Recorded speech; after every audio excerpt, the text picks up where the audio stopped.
जय हिंद दोस्तों, स्वागत करता हूं आपका सक्सेस ट्रेडर्स चैनल पर एक नई वीडियो के साथ। उम्मीद करता हूं कि जो भी आपने पुरानी वीडियोस देखी होंगी उससे आपको काफी हेल्प मिली होंगी और काफी बेनिफिशियल रही होंगी। देखिए, कुछ लोग ट्रेडिंग को स्टार्ट करते हैं अपनी कैपिटल को डबल करने के लिए और ट्रिपल करने के लिए। मैं आपको पहले भी बोल चुका हूं कि ट्रेडिंग एक बहुत ही खतरनाक चीज है। अगर आप इसको बिना लर्निंग के करते हो तो कभी भी ट्रेडिंग को बिना समझे बिना जाने ट्रेडिंग में उतरने की कोशिश मत कीजिए। तो आज हम स्टार्ट करेंगे कि जब हम स्टॉक मार्केट को देखते हैं तो हम उसमें ट्रेडिंग कैसे कर सकते हैं। देखिए, स्टॉक मार्केट में काफी कंपनीज लिस्टेड होती हैं, जैसे कि एनएसई में और बीएसई में, और कुछ इंडेक्सेस होते हैं जैसे कि बैंक निफ्टी, निफ्टी 50 और फिन निफ्टी। सबसे ज्यादा जो वॉलेटाइल होता है वो बैंक निफ्टी होता है। इसीलिए बिगिनर्स को एडवाइस दी जाती है कि पहले आप निफ्टी 50 में ट्रेडिंग कीजिए। उसके बाद जब आपको लगता है कि आप इसमें ट्रेडिंग में अच्छे जा रहे हैं और इसमें आपका प्रॉफिट बन रहा है तो आप बैंक निफ्टी की तरफ जाइए। तो आज हम स्टार्ट करेंगे कि ट्रेडिंग करने के लिए हमारे लिए कौन सी चीजों को देखना जरूरी है। तो चलिए आज का ज्ञान स्टार्ट करते हैं। पहले तो ट्रेडिंग करने के लिए आपको एक डीमैट अकाउंट ओपन करना पड़ेगा। पर्सनली मैं अपस्टॉक्स में और जीरोधा में ट्रेडिंग करता हूं। ट्रेडिंग करने से पहले हम ट्रेडिंग और इन्वेस्टिंग में फर्क समझ लेते हैं। देखिए, अगर आप इन्वेस्टमेंट के पर्पज से आते हैं, मान लीजिए कि आप एचडीएफसी के शेयर्स खरीदना चाहते हैं, तो देखिए 10 शेयर खरीदने के लिए आपको कितने पैसे देने पड़ेंगे? 15,643 रुपए। और अगर आप ऑप्शंस में जाते हैं, जैसे कि ऑप्शन ट्रेडिंग स्टार्ट करते हैं, तो एचडीएफसी को आप ऑप्शंस में खरीद सकते हैं। 550 क्वांटिटीज भी खरीदते हो तो आपके 19,000 रुपए लगेंगे। यही फर्क है इन्वेस्टिंग और ट्रेडिंग में, इसीलिए लोग ट्रेडिंग को ज्यादा प्रेफर करते हैं। अगर आप इन्वेस्टिंग करते हैं तो उसके लिए आपको कैपिटल ज्यादा चाहिए, और ट्रेडिंग के लिए इन्वेस्टिंग के कंपैरिजन में आपको थोड़ी कम कैपिटल चाहिए। तो चलिए आगे जानते हैं। सबसे पहले हमको जानना जरूरी है कि बैंक निफ्टी और निफ्टी में हमको किसमें ट्रेडिंग करनी है और इसमें कौन कौन से कंपोनेंट होते हैं। तो चलिए जानते हैं कि बैंक निफ्टी के टॉप कंपोनेंट्स कौन से होते हैं। और इसके लिए आप क्या कर सकते हैं, गूगल पे जाइए, एनएससी बैंक निफ्टी इंडेक्सोग्राम फिल कीजिए, तो आप देखेंगे कि यहां आपको टॉप 10 जो बैंक निफ्टी के कंपोनेंट्स हैं, जिनका कितना कितना वेटेज है, उसके हिसाब से आपको लिस्ट दी गई है। जैसे कि HDFC 28%, ICICI bank 24%, Kotak Mahindra bank 10%, Axis bank 9% और स्टेट बैंक 9%। अगर आप इन 10 बैंक्स को ट्रैक करते हो तो आपको बैंक निफ्टी का ट्रेंड पता चल जाएगा कि बैंक निफ्टी ऊपर जाने की कोशिश कर रहा है या नीचे आने की कोशिश कर रहा है। उसी के साथ एनएससी के कंपोनेंट्स को देखने की कोशिश करते हैं। उसके लिए आपको एनएससी निफ्टी 50 इंडेक्सोग्राम भरना है। तो देखिए, जो सबसे ज्यादा वेटेज रखता है निफ्टी 50 में वो है रिलायंस इंडस्ट्रीज, और उसके बाद HDFC bank, ICICI bank, Infosys, Housing Development Finance Corporation, Tata Consultancy Services, ITC Limited, L&T, Kotak Mahindra and Axis. आप 10 कंपनियों को देख के निफ्टी का ट्रेंड क्या हो सकता है वो आप अंदाजा लगा सकते हो। बैंक निफ्टी के साथ साथ एक और इंडेक्स है जिसमें आजकल काफी ट्रेडिंग हो रही है, जो है फिन निफ्टी। उसको भी हम देखने की कोशिश करते हैं। जैसे कि आप देखोगे कि फिन निफ्टी के जो इंपॉर्टेंट कंपोनेंट्स है उसमें से कुछ कंपोनेंट्स बैंक निफ्टी की, जैसे कि HDFC bank, ICICI bank, Housing Development, Kotak Mahindra bank, और इसमें जो नए कंपोनेंट्स है वो कुछ इंश्योरेंस कंपनी है, जैसे कि SBI life insurance, HDFC life insurance और बजाज फाइनेंस। वैसे फिन निफ्टी का ट्रेंड आप बैंक निफ्टी से भी अंदाजा लगा सकते हो। अगर बैंक निफ्टी ऊपर जाती है तो 90% है कि फिन निफ्टी भी उसी के साथ ऊपर जाएगा। हमने बैंक निफ्टी के कंपोनेंट्स को देख लिया है, और उसके बाद जब हम ट्रेडिंग करेंगे तो सबसे इंपॉर्टेंट क्या है, स्ट्राइक प्राइस सिलेक्शन। देखिए, जो बिगनर्स हैं उनको पहले ये ही नहीं पता चलता कि हम स्ट्राइक प्राइस कौन सा सिलेक्शन करेंगे, मार्केट के हिसाब से कौन सा स्ट्राइक प्राइस सिलेक्शन चूज करना इंपॉर्टेंट है। तो चलिए जानते हैं कितने टाइप के स्ट्राइक प्राइस होते हैं। एटीएम, आईटीएम और OTM, any time money, in the money और out of money, out the money. सबसे इंपॉर्टेंट जो बिगनर्स के लिए है उनको एटीएम और आईटीएम में ट्रेड करना चाहिए। तो चलिए हम देखते हैं कि एटीएम, आईटीएम और ओटीएम कौन से स्ट्राइक प्राइस होते हैं। इसके लिए हम चलते हैं मेरे जीरोधा के अकाउंट पे। देखिए जैसे कि हमने अभी देखा, जो बैंक निफ्टी का स्पॉट प्राइस चल रहा है वो 39,411 पे चल रहा है। तो 39,400 क्या हुआ, एटीएम एट द मनी। और उसके नीचे जो भी है 39,300, 200, 100, वो सारे के सारे इन द मनी है। और 39,400 के बाद 39,600 और 700, ये सभी आउट ऑफ द मनी है। अभी आप पूछोगे, अगर आप बोल रहे हो कि एटीएम और आईटीएम में ट्रेड करना चाहिए, तो ओटीएम का क्या मतलब है? Why people buy OTM? बोलिए, अभी आएगा मजा। जो भी ऑप्शन बायर्स हैं सबसे ज्यादा बर्बाद किस में होते हैं? वो ओटीएम में। क्यों लेते हैं ओटीएम? क्यों लेते हैं? क्योंकि वो सस्ता होता है। देखिए यहां पे जब हम ऑप्शन चेन को ओपन करते हैं 39,411 पे चल रही है, एटीएम का प्राइस जो है वो कितना चल रहा है, 358। और इन द मनी जाएंगे तो कितना प्राइस चल रहा है, स्ट्राइक प्राइस 428।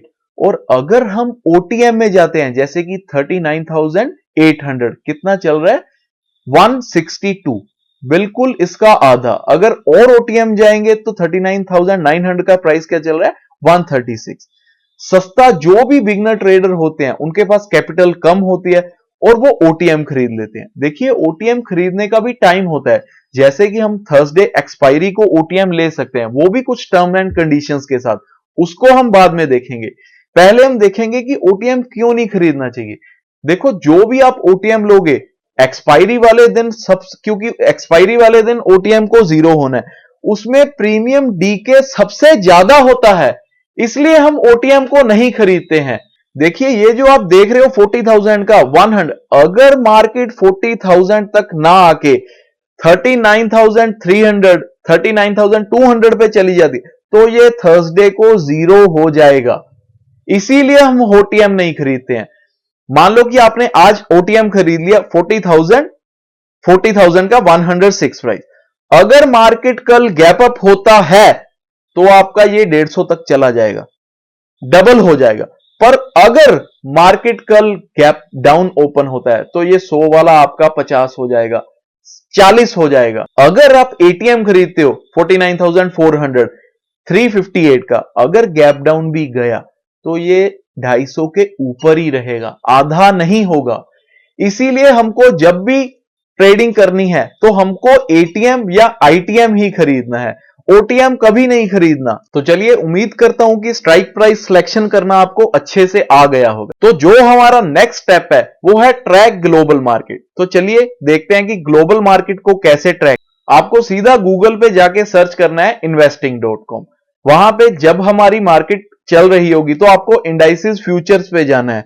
तो यहां पे आपको सारे ग्लोबल मार्केट यूएस 30 जो भी हैं, आपको सभी ग्लोबल मार्केट के जो इंडाइसिस हैं यहां पे शो होंगे। उससे आप अंदाजा लगा सकते हो कि ग्लोबल मार्केट कैसा परफॉर्म कर रहा है। जैसे कि यहां पे अभी हम देख रहे हैं तो हमको ग्लोबल मार्केट बिल्कुल ठीक लग रहा है, ज्यादा नेगेटिव नहीं लग रहा। सबसे ज्यादा है जो यूएस 30 के फ्यूचर्स, यहां से हम अंदाजा लगा सकते हैं कि कल का ग्लोबल मार्केट कैसा रहेगा। उसके बाद अगर आप ट्रैक करना चाहे तो एसजीएक्स निफ्टी को, इसको हम फ्यूचर्स में देख सकते हैं। ये निफ्टी 50 के लिए आपको बताएगा कि कैसा चल रहा है। ग्लोबल क्यूज के बाद देखिए जब भी मार्केट क्लोज होती है तो आपको चार्ट रीडिंग करना बहुत ही ज्यादा जरूरी है। तो चलिए देखते हैं कि चार्ट रीडिंग कैसे करनी है। तो इसके लिए हम ट्रेडिंग व्यू पे जाएंगे। जैसे कि आज मार्केट बंद हो चुका है तो अब हम देखते हैं कि चार्ट रीडिंग कैसे करनी है। देखिए जब भी आप, एक सेकंड में पहले सब कुछ बंद कर दूं। अभी देखिए ये आपका है।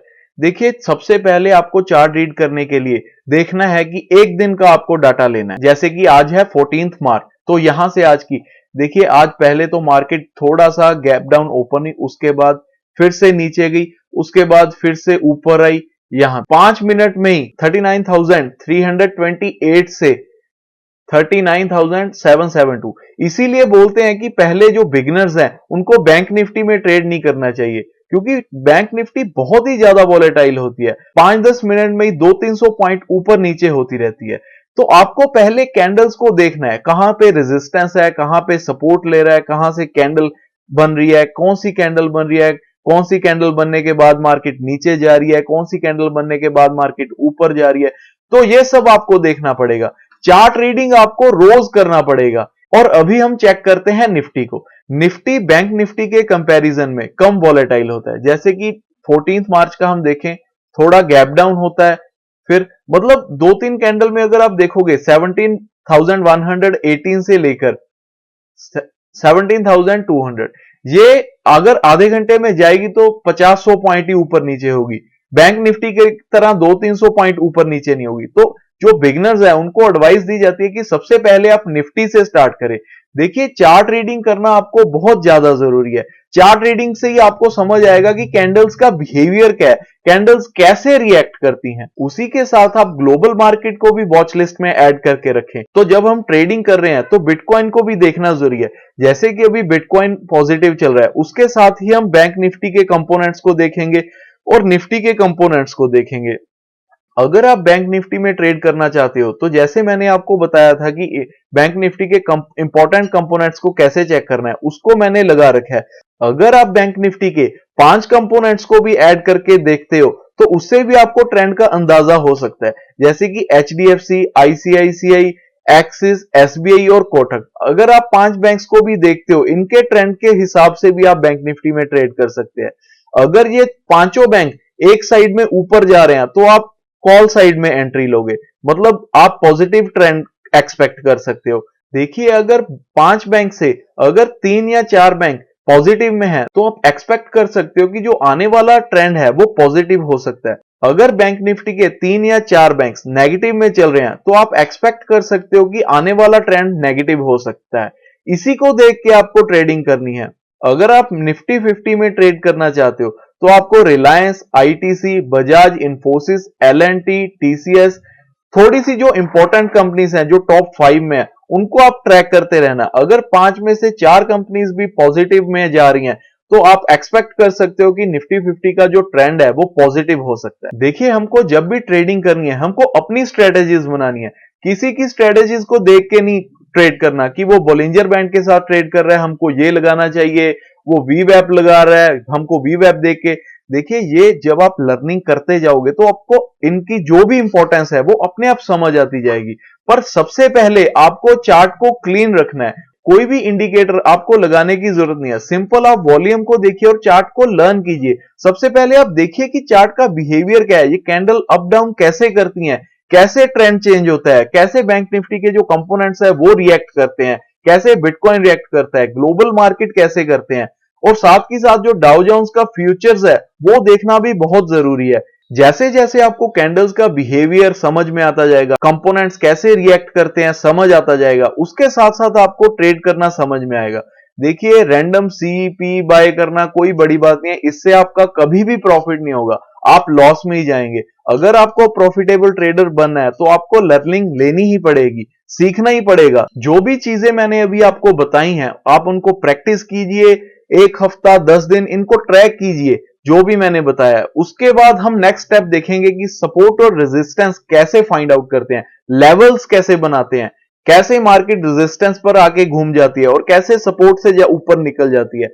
तो ये हम नेक्स्ट वीडियो में देखेंगे। जब तक आप इन चीजों को ट्रैक कीजिए, सब कुछ देखिए, इससे आपको काफी लर्निंग मिलेगी। अगर आप ये वीडियो देख रहे हो तो आप ट्रेडिंग का फर्स्ट स्टेप उठा चुके हो। तो चलिए, उम्मीद करता हूं कि आपको आज का वीडियो अच्छा लगा होगा और कुछ गाइडेंस मिली होगी।